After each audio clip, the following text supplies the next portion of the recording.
Good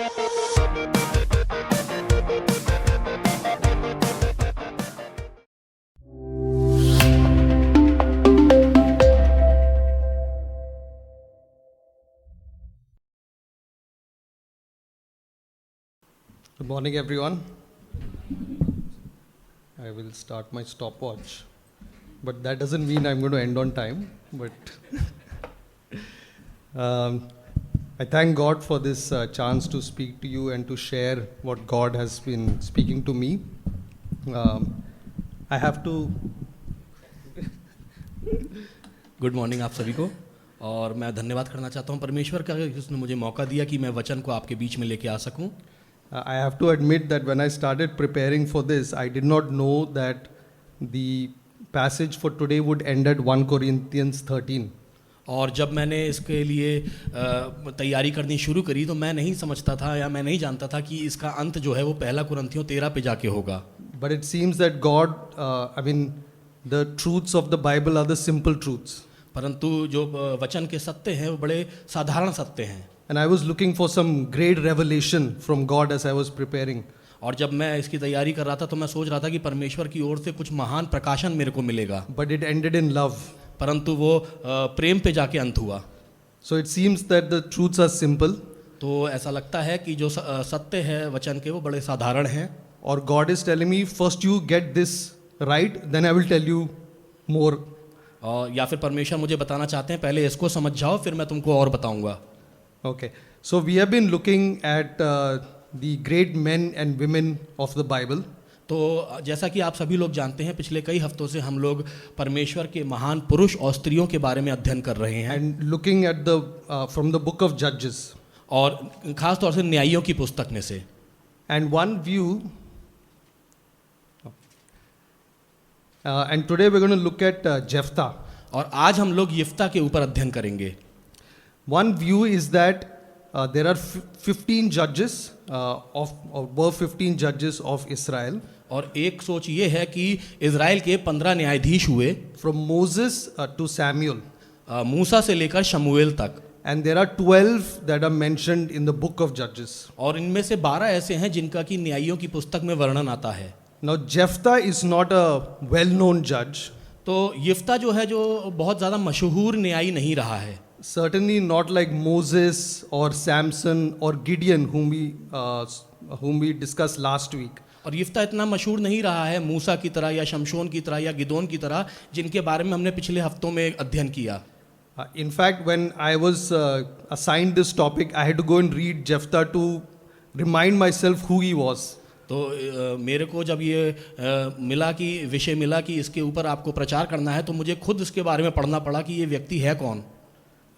And also Jephthah's story, if you read it, it's not memorable only because of some great battle or some great conquest. और यिफ्ता की कहानी जब आप लोग भी पढ़ेंगे तो वो इसलिए मशहूर नहीं हुआ कि उसने बहुत बड़ी बड़ी जंगें जीती।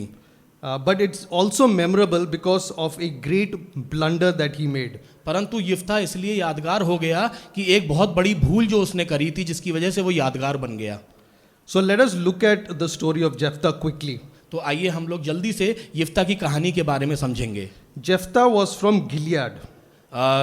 यिफ्ता जो था वो गिलाद से था। Gilead was on the east side of the river Jordan. और यर्दन नदी की पूर्वी ओर ये गिलाद पड़ता था। So the river Jordan ran from north to south. तो यर्दन नदी उत्तर से दक्षिण तक चलती थी। Israel is on the west side of the river Jordan. और यर्दन नदी के पश्चिमी ओर पर इज़राइल था। But there were some tribes of Israel which settled on the east side of Jordan. परंतु इज़राइल की कुछ जातियां थीं जो यर्दन नदी के पूर्वी ओर बस गईं। And over time, other people from other tribes also settled in that region. और कुछ समय बाद कुछ अन्य जातियां भी उस जगह पर जाकर बस गईं। And Gilead was one place in that region on the east side of Jordan. और यर्दन नदी की पूर्वी ओर जो एक जगह थी वो गिलाद थी। Gilead was also famous because there was a certain balm or a medicine that was produced in that region. और गिलाद इस वजह से भी मशहूर हुई कि वहाँ पर एक औषधि बनती थी। उस औषधि की वजह से गिलाद बड़ा मशहूर हुआ। It was known as the balm of Gilead. और वो गिलाद का बाम भी कहलाया। And right till the time of the Roman Empire and even beyond, it was very sought after and expensive. और रोमी साम्राज्य तक वो जो औषधि वहाँ पर मिलती थी वो बहुत ही महंगी थी और बहुत लोग उसकी बहुत मांग थी। Coming back to Jephthah, Jephthah was a son of a prostitute. अब हम यिफ्ता के बारे में बात करें तो यिफ्ता जो था वो एक वेश्या का बेटा था। He, it appears, lived with his father and his stepmother, who was the legitimate wife of his father. और यिफ्ता जो है वो अपने पिता के साथ रहता था और जो उसके पिता की धर्म पत्नी थी उसके साथ रहता था। And his stepmother had her own sons and children. तो उसकी जो सौतेली माँ थी उसके और भी कई बच्चे हुए। And it seems that her children did not want Jephthah to be in their house. और वो जो बच्चे थे वो नहीं चाहते थे कि यिफ्ता उनके साथ उनके बीच में रहे। So they forced him out of the house. तो उन्होंने उसको मजबूर किया कि वो घर से निकल जाए। Jephthah leaves and joins what it says, a group of crooks. और यिफ्ता वहाँ से निकला और उस कुछ लुच्चों से उसका पाला पड़ा And he became their leader. और वो उस गिरोह का सरगना बन गया। So he was like a gang leader. तो वो एक गिरोह के सरगना की तरह हो गया। As the story goes, जब कहानी आगे बढ़ती है, there was a country called Ammon, एक देश था अमोन, which was on the border of Gilead, जो कि गिलाद के साथ ही एक ही सरहद पे था। and they attack Israel. और उन्होंने इज़राइल पे हमला कर दिया। Now it says Ammon attacked Israel, अब वचन में तो लिखा है कि अमोन ने इज़राइल पे हमला किया, but if you remember, most of Israel was on the other side of the river Jordan. परंतु जैसा कि आप लोग जानते हैं यर्दन की पश्चिमी ओर पर ज़्यादातर इज़राइल था। So they were far away from the battle. तो जंग से वो बाकी की जातियां बहुत दूर थीं। The force of the battle was being faced by Gilead. तो जो हमला हुआ था वो असल में जो पूर्वी ओर जो गिलाद था उस पर हुआ था। And in those days, Israel did not have a king. और उस समय इज़राइल का कोई राजा नहीं था। So he could not bring his army to defend against this attack. तो कोई राजा नहीं था तो कोई राजा आ भी नहीं सकता था कि वो इस तरफ आकर अपनी पूरे इज़राइल को बचाए। So everyone had to figure out for themselves what to do. तो गिलाद के लोगों को खुद ही सोचना था कि हम अपना बचाव कैसे करें। So they approach Jephthah. तो फिर वो लोग मिलकर यिफ्ता के पास गए। I don't know why. Maybe he was the only one who could fight as a gang leader in that area. अब मुझे नहीं पता कि वो यिफ्ता के पास क्यों गए, हो सकता है वो गिरोह का सरगना बन गया था और वही लड़ सकता था, इसलिए वो लोग शायद उसके पास गए। And we can assume that the people who they approached him and they said, "Be our leader and help us to fight Ammon." और ये जो लोग उसके पास गए और उसके पास जाके कहने लगे कृपया करके हमारा प्रधान हो जा और हमारी ओर से लड़। And it seems that the people who approached him were the same people who threw him out of his own house. और पढ़ने पर यह समझ में आता है कि हम सोच सकते हैं कि शायद यही वो लोग थे जिन्होंने इसको घर से बाहर निकाला था, वही लोग इससे याचना करने गए थे। Because Jephthah says to them, "Are you not the ones who hated me and drove me from my father's house?" क्योंकि यिफ्ता उनसे जब मिलता है तो कहता है क्या तुम ही वो लोग नहीं थे जो मुझसे नफरत करते थे और मुझे मेरे घर बाप के घर से बाहर निकाल दिया था। To cut a long story short, Jephthah eventually agrees to be the leader. तो लंबी कहानी को छोटी करते हुए बताता हूँ कि यिफ्ता मान जाता है कि चलो ठीक है मैं तुम्हारा प्रधान बन जाता हूँ। He says, "If the Lord helps me defeat the Ammonites, then I will be your leader." और वो कहता है कि यदि परमेश्वर अमोनियों को मेरे हाथ में कर देगा तो मैं तुम्हारा प्रधान ठहरूंगा। The Bible also says that Jephthah gave all his orders in the presence of the Lord. और वचन हमें ये भी बताता है कि यिफ्ता ने जितने भी आदेश दिए वो परमेश्वर की मौजूदगी में दिए। So what Jephthah does is he tries to first negotiate with the king of Ammon. तो अब यिफ्ता क्या करता है, सबसे पहले वो अमोन के राजा से समझौता करने की कोशिश करता है। He refuses. और अमोन का राजा मना कर देता है। So the Bible says the spirit of the Lord came upon Jephthah. तो वचन आगे बताता है कि परमेश्वर का आत्मा जो है वो यिफ्ता में समा गया। And eventually Jephthah delivers a crushing defeat on Ammon. और उसके बाद यिफ्ता ने बहुत भारी भरकम हार अमोन को दी। He conquers 20 cities and subjects Ammon to Israel's rule. 20 शहरों को यिफ्ता ने जीत लिया और अमोन को इज़राइल के अधीन कर दिया। So we see that God is very much involved in this story. तो हम देखते हैं कि परमेश्वर किस तरीके से यहाँ पर मौजूद है इस कहानी में। Jephthah may not have been anointed or chosen at birth like Samson.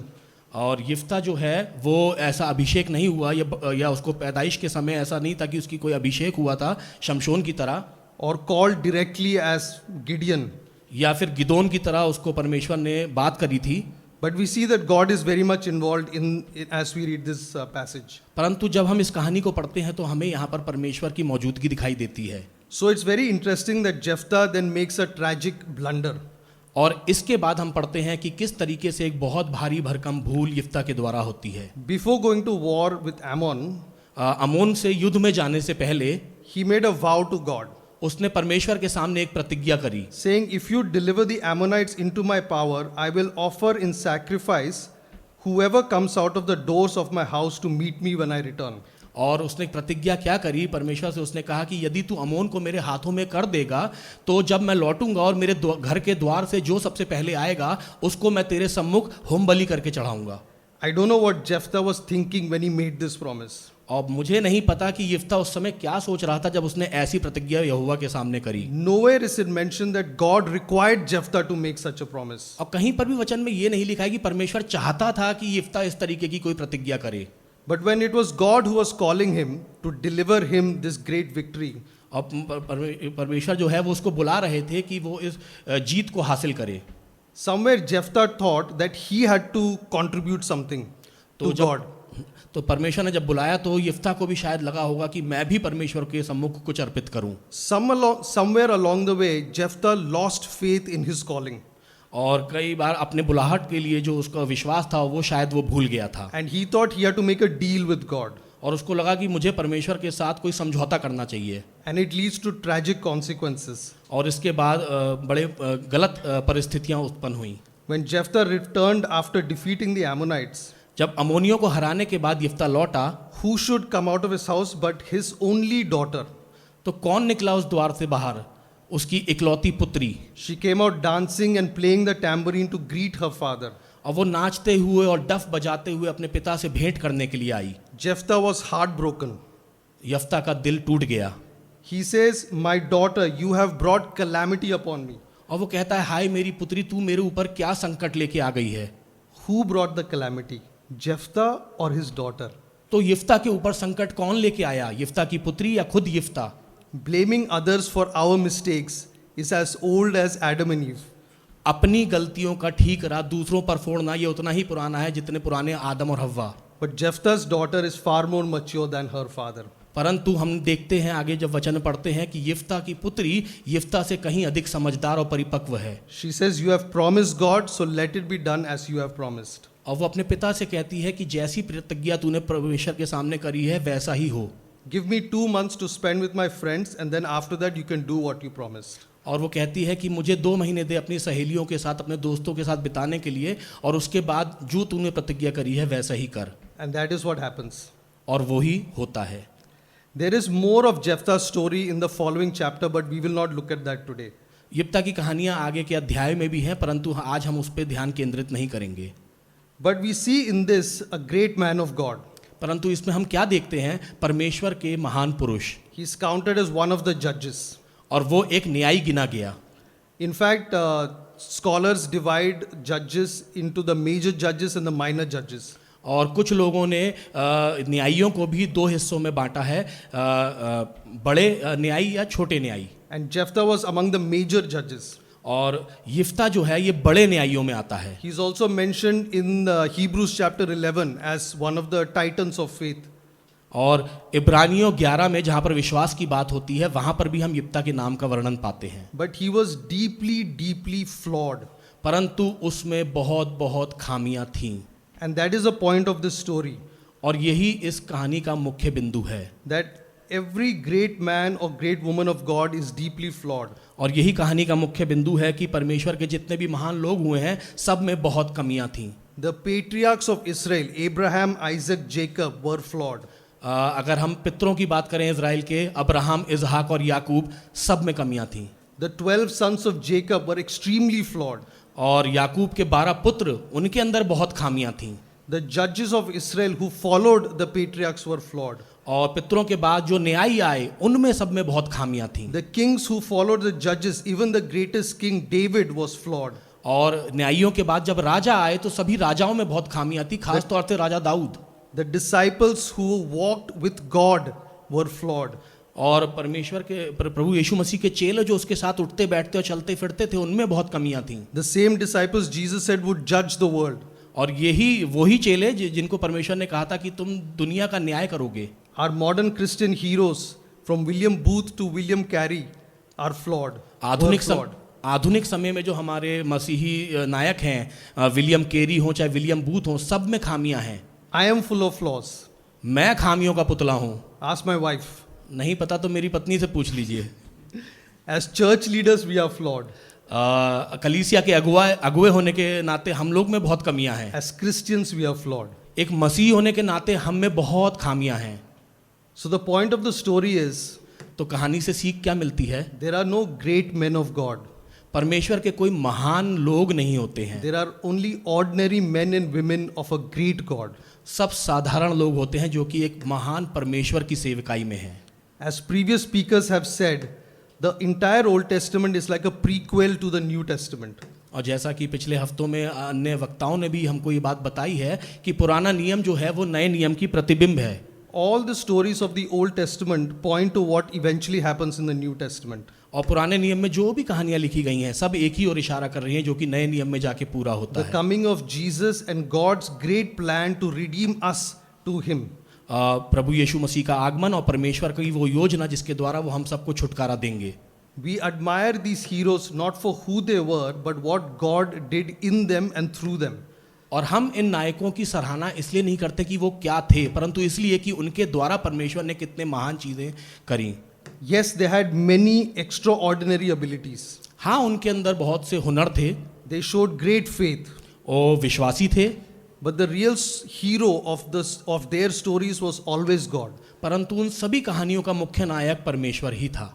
All the heroes of the Old Testament point to the one and true hero, Jesus Christ. और पुराने नियम के जितने भी नायक हैं वो एक ही ओर इशारा करते हैं जो कि एकमात्र हमारा नायक है प्रभु यीशु मसीह।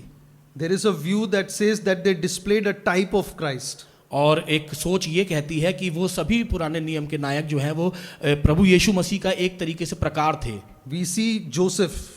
हम यूसुफ को जब देखते हैं, He was able to save his family and thereby save God's plan to bring the Savior through the line of Abraham. और हम यूसुफ को जब देखते हैं तो वो अपने परिवार को बचाता है, ना केवल परिवार को बचाता है परंतु उस वंशज को बचाता है जिसके द्वारा प्रभु यीशु मसीह आने वाले थे। Pointing to Jesus, who would eventually be the Savior of the world. और वो भी प्रभु यीशु मसीह की तरफ इशारा करता है कि जिस तरीके से प्रभु यीशु मसीह भी संसार को बचाते हैं। Joseph knew he was destined to be a leader. Yusuf जानता था कि मैं नायक होने के लिए ही बुलाया गया हूँ। He repeatedly told his family, "You will bow before me." और वो बार बार अपने परिवार से कहता रहा कि तुम सब मेरे सामने दंडवत करोगे। But he spent 13 years as a slave and as a prisoner.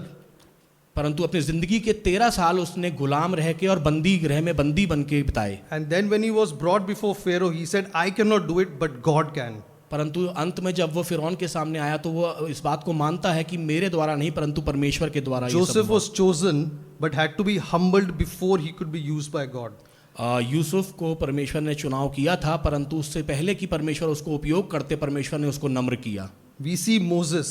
हम मूसा की ओर देखते हैं। He delivered God's people from oppression and led them to the promised land. उसने अपने परमेश्वर के लोगों को गुलामी से छुड़ाया और उनको वायदे किए हुए देश में ले गया। Pointing to Jesus who would save the world and lead them to the actual promised land in heaven. ठीक उसी तरीके से जैसे प्रभु यीशु मसीह ने हमको पाप की गुलामी से छुड़ाया और अनंत जीवन में हमको प्रवेश करवाते हैं। Moses was a prince. मूसा जो था वो एक राजकुमार था। He thought he was the hero who was going to save his people, उसको लगता था कि मैं वो नायक हूं जो अपने लोगों को अपने बलबूते पे छुड़ा लूंगा। which was true, but he did it on his own strength. पर और जो कि सच था मगर वो सोचता था कि मैं अपने बलबूते पर अपने लोगों को बचाऊंगा। And then he had to run away from Egypt and spend 40 years as a shepherd in the desert. और फिर क्या देखते हैं हम कि उसको वहां से भागना पड़ा, एक रेगिस्तान में एक चरवाहे की मानंद वो 40 साल तक रहा। When God finally called him, Moses was so humble, he said, "I am not fit for this." और जब परमेश्वर ने वाकई में उसको बुलाया तो वो इतना नम्र हो चुका था कि वो कहता है परमेश्वर मैं इस लायक नहीं हूँ। God enabled him, but परंतु परमेश्वर ने उसको सामर्थ्य दी। the real hero is always God. तो असली नायक हर कहानी में केवल परमेश्वर ही है। When we look at ourselves, जब हम अपने आप को देखते हैं we can either think of ourselves very highly or very low. तो हम में से प्रत्येक अपने आप को या तो बहुत अधिक समझता है या अपने आप को बहुत नीचा समझता है। Both are wrong दोनों ही गलत धारणाएं हैं because the focus is on us. क्योंकि दोनों ही उसमें केंद्र बिंदु हम ही होते हैं, Where the focus should actually be on God. जहाँ पर कि केंद्र बिंदु परमेश्वर पे होना चाहिए था। But we look at these heroes and we may get inspired. We look at these heroes of the Bible and we may get inspired. हाँ, परंतु हम इन नायकों को देखते हैं और उनसे प्रेरणा लेते हैं। We may think that we have certain skills हमें लगता है कि हमारे अंदर कुछ हुनर है or knowledge या बहुत ज्ञान है or personality या कोई बड़ा अच्छा or व्यक्तित्व है money, या धन दौलत है, and we may think God can use me mightily because of my abilities. और हमें लगता है कि हमारे हुनर के कारण परमेश्वर हमको हमारा इस्तेमाल करेगा। But as these heroes were, परंतु जैसे ये सभी नायक थे, unless we lose pride in our own abilities, God will not be able to use us. जब तक कि हम अपने हुनर पे घमंड करना नहीं छोड़ते हैं, परमेश्वर हमका इस्तेमाल नहीं कर सकते हैं। Losing pride doesn't mean thinking less of our abilities, अपने हुनर पे घमंड करना छोड़ने का मतलब ये नहीं है कि अपने बारे में कमतर करके सोचना, but realizing it's a gift from God परंतु ये समझना कि ये सभी हुनर हमको परमेश्वर की ओर से दिए गए हैं and submitting them to God. और परमेश्वर के सम्मुख उनको अर्पित करना। James 4:10 says, "Humble yourselves before the Lord and he will lift you up."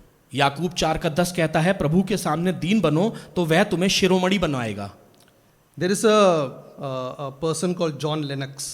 एक व्यक्ति है John larynx, He is one of the most brilliant scientists and thinkers alive today. और वो आज के समय पे बहुत ही अक्लमंद वैज्ञानिक और विचारक है। He has not one but 3 PhDs. He's a triple doctorate तो एक पीएचडी की डिग्री नहीं है उसके पास, 3 पीएचडी की डिग्री from है। the University of Cambridge, the University of Oxford, and Cardiff University. और कैम्ब्रिज विश्वविद्यालय से, कार्डिफ विश्वविद्यालय से और ऑक्सफोर्ड विश्वविद्यालय से The उसको top डिग्री प्राप्त है। universities in the world. और ये तीनों जो विश्वविद्यालय हैं दुनिया में नंबर 1 पर हैं। He's a mathematician, a physicist, and a theologian.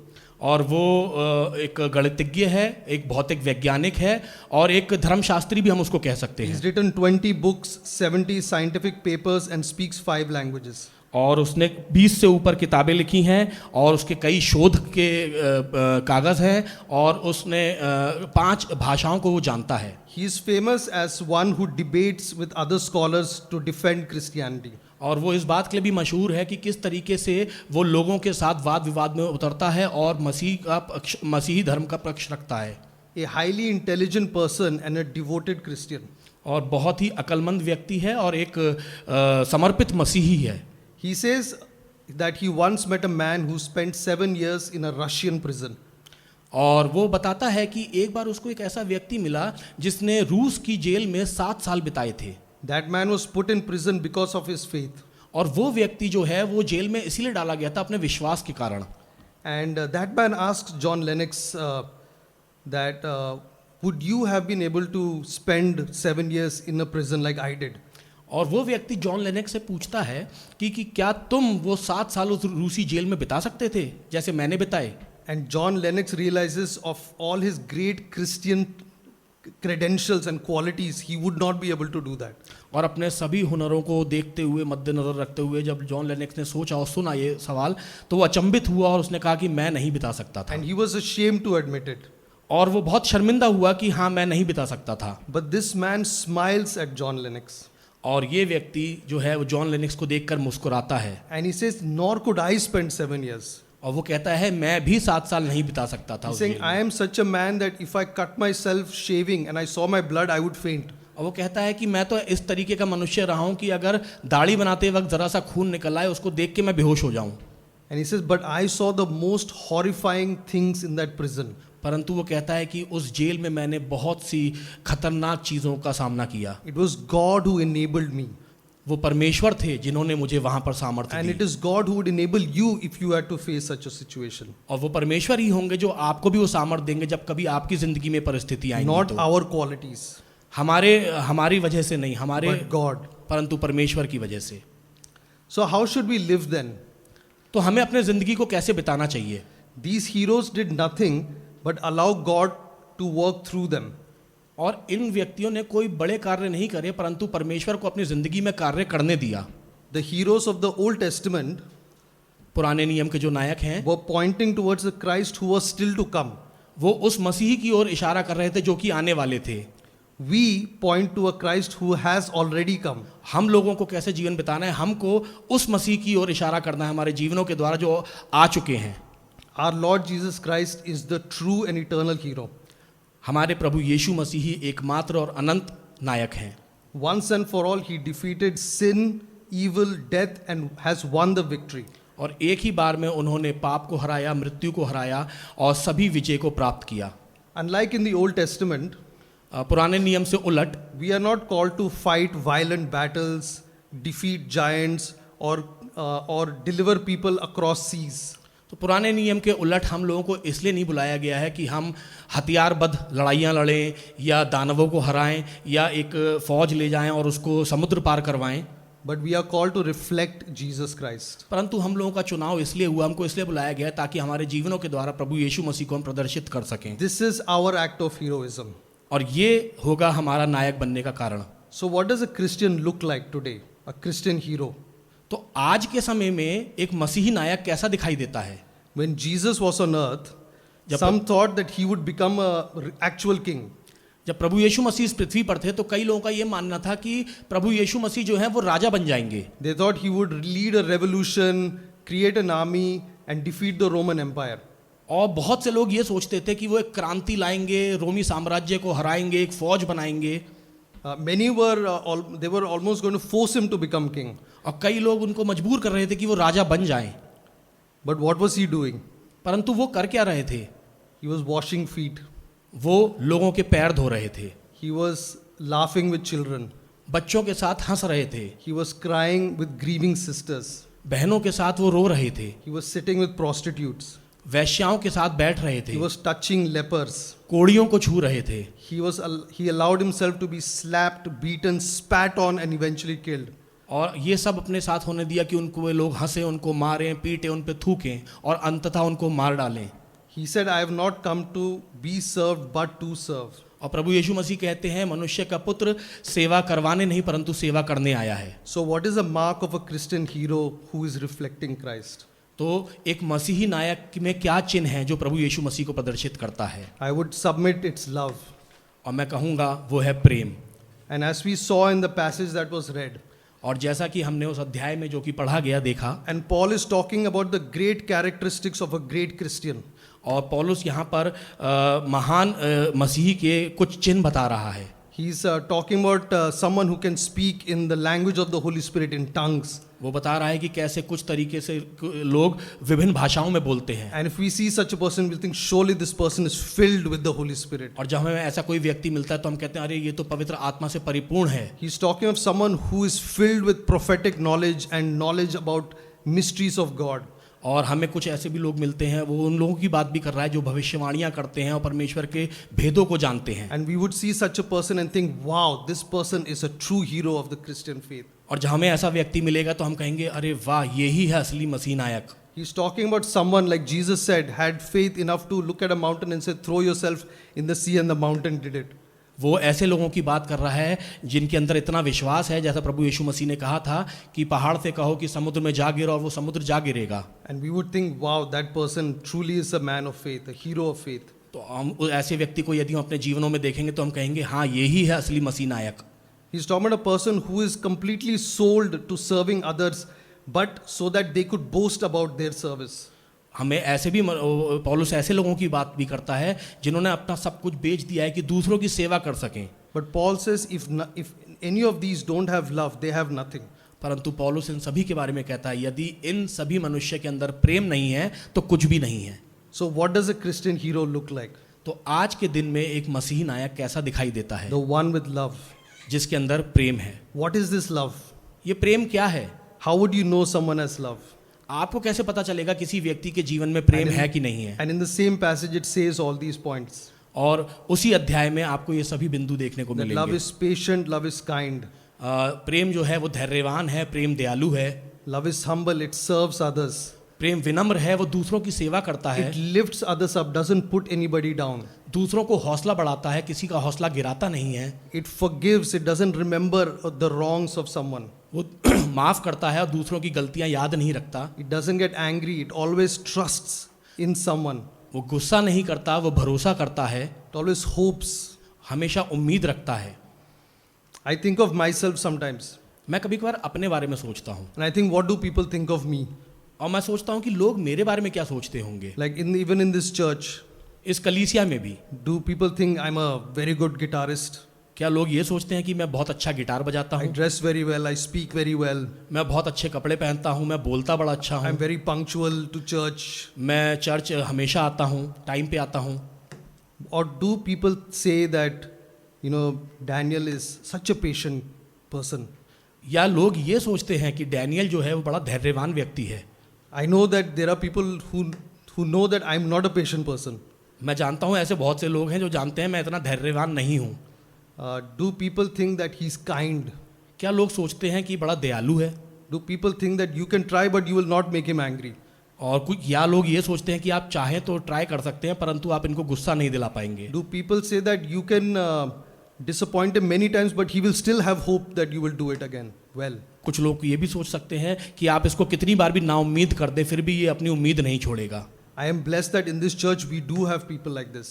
और मैं बड़ा खुशगुजार समझता हूँ कि ऐसे हमारी कलीसिया में ऐसे कई लोग हैं। I have experienced myself the grace of my leaders on me. और ये इस वजह से है क्योंकि मेरे जो अगुए रहे हैं उनकी कृपा मेरे ऊपर आई है। I know I make mistakes, मैं जानता हूँ मैं गलतियाँ करता हूँ, but I don't see them criticizing or giving me negative feedback. They continue to encourage. और जो हमारे अगुए हैं मैं गलतियाँ करता हूँ उसके बावजूद मैं नहीं देखता कि वो मेरे को नीचा दिखा रहे हैं या मुझे डांट रहे हैं। I see people here who have a heart for service, मैं ऐसे भी लोगों को जानता हूँ जिनके पास दिल है सेवा करने का, who are not in the limelight on the stage, जो शायद आपको स्टेज पे दिखाई भी नहीं देते हैं, but I see them around in the church परंतु मैं उनको कलीसिया में इधर उधर देखता हूँ। picking up fallen cups, गिरे हुए कप्स उठाते हैं, mentoring small children, छोटे छोटे बच्चों को उनको अगुवाई कर रहे होते हैं। and I look at them and I think, wow, what a wonderful person. और जब मैं ऐसे लोगों को देखता हूँ मैं कहता हूँ कितने शानदार मनुष्य हैं ये। And I think if people think that about me, और मैं चाहता हूँ कि लोग मेरे बारे में भी यही सोचें। so as we end, we remember again that there are no great men of God, but like us, there are only ordinary men of a great God. तो जब हम आज इस को अंत करेंगे तो मैं आपको दोबारा से याद दिलाना चाहता हूँ कि परमेश्वर के महान पुरुष नहीं होते, साधारण पुरुष के महान ईश्वर हैं। We already have the ultimate and eternal hero. और यीशु मसीह ही हमारा परम और अनंत नायक है। We are not called to be heroes, हम सभी को नायक होने के लिए नहीं बुलाया but गया है, only to reflect this great hero of ours, परंतु उस नायक का प्रतिबिंब हमारे में दिखना चाहिए, Jesus Christ. Prabhu Yeshu Masih. So I end with this. Are you ready to be a Christian hero? तो आज मैं अपने उसको आज इस बात से अंत करूंगा, क्या आप एक नायक बनने के लिए तैयार हैं? Amen. आमीन।